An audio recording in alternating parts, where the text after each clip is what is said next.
məktəbdə dərs dinləmə kitabı bu yanlış fikirdir. Çox təəssüf olsun ki, bizdə təhsil institutunda, təhsil idarəetmə orqanlarında bizə bunu təqdim eləyirlər. Məktəbdə məktəbdaxili nəzarətin qeydiyyatı kitabı olmalıdır.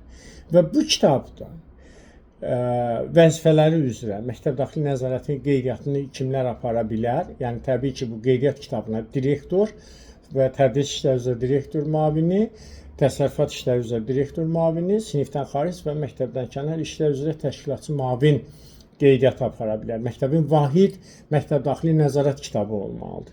Düzdür.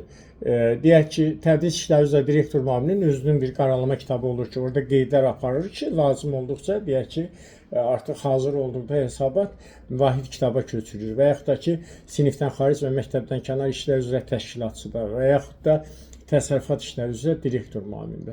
Və bu məktəbdaxili nəzarətin qeydiyyatı kitabında məktəbdə həm aparılmış frontal yoxlama, həm şəxsi yoxlama, həm sənədləşmənin yoxlanması, həm dedik ki, sinif üzrə yoxlamanın nəticələri, həm mövzu üzrə yoxlamanın nəticələri, həm fən üzrə yoxlamanın nəticələri zamanı demək aparılacaq qeydlər deyək ki, bu məktəbdaxili nəzarətin qeydiyyatı kitabına salınmalıdır. Məktəbdaxili nəzarətin qeydiyyatı kitabının açılması üçün tədris ilinin əvvəlində demək hər tədris ili üçün yenilənə bilər və məktəb direktorunun əmri ilə təsdiq olunur və kitab tikilir, səhifələnir, kitabın arxa tərəfində sözcüklanır və möhür yerində məktəbin direktoru tərəfindən, yəni o kitabın arxa tərəfində təsdiq olunur və bu məktəbdə aparılmış məktəbdaxili nəzarətin demək qeydiyyatı kitabıdır və məktəbə gələn təhsil yerli idarəetmə orqanları və deyək ki, lap mərkəzi idarəetmə orqanı, yəni gələn yoxlamalar da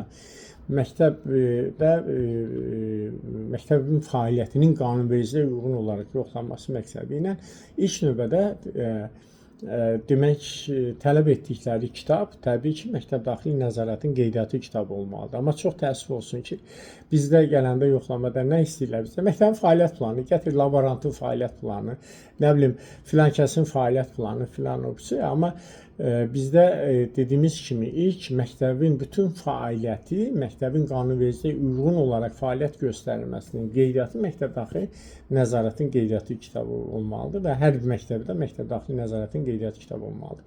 Və bu kitablarda necə, hansı qeydlər aparılmalıdır və bu qeydlər necə olmalıdır və bunu isə bir qədər sonra sizdən hər bir yoxlamanı, istər frontal yoxlamanı, istər şəxsi yoxlamanı, istər sənədləşmənin yoxlamasını, istər sinif üzrə yoxlamanı, istər mövzu üzrə yoxlamanı, istərsə də fən üzrə yoxlamanın aparılması və sənədləşməsi qaydalarında biz sizdən danışacağıq.